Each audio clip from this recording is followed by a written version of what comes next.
Всем ассаламу алейкум, всем доброго времени суток, дорогие друзья, уважаемые подписчики. Тут я решила приготовить плов с желтой морковкой у меня на перемешку с оранжевым. У меня мясо говядины и мясо индейки. Индейку я для некрузика положила, а говядину для всех. Индейка это гипоаллергенное мясо. Он на диете у нас, поэтому ему положила.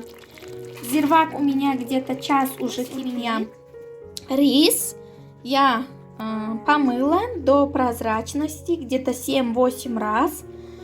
Затем, многие только 3 раза моют, а я до прозрачной воды мою. Затем обдала рис кипятком, перемешала, посолила.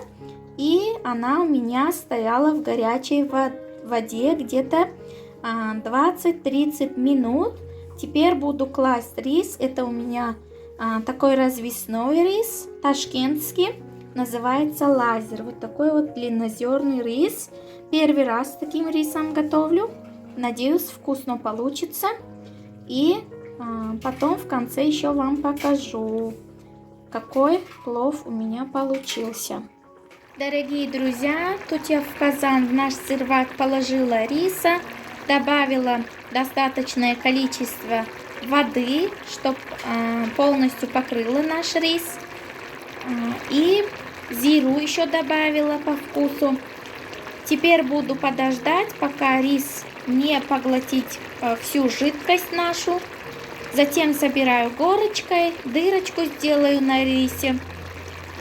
И затем на 20 минут закрою крышкой и будем ждать, когда наш плов готовится. Рецепт плова полностью, весь процесс приготовления у меня на канале есть.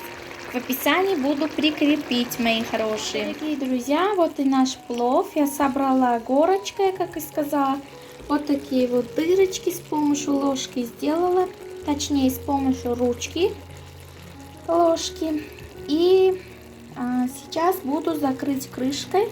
Не забыть бы добавить нашу индейку, которую я убрала. Дорогие друзья, вот такой вот аппетитный, вкусный, рассыпчатый плов получился. Сейчас сверху не забыть бы поднять некрузику с его мясо индейкой. Для него специально. Дорогие друзья, вот я подняла плов. Очень-очень вкусный получился. Рис такой качественный, замечательный, шикарный рис. Буду иметь в виду. Теперь по возможности буду таким рисом приготовить. Я ложечку попробовала. Очень вкусно. И с виду вот такой вот длинный, такой рассыпчатый получается.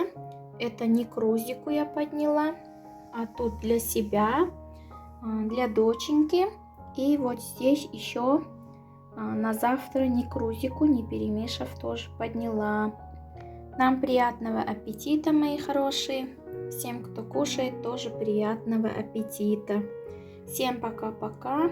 Хранит вас Всевышний, мои дорогие.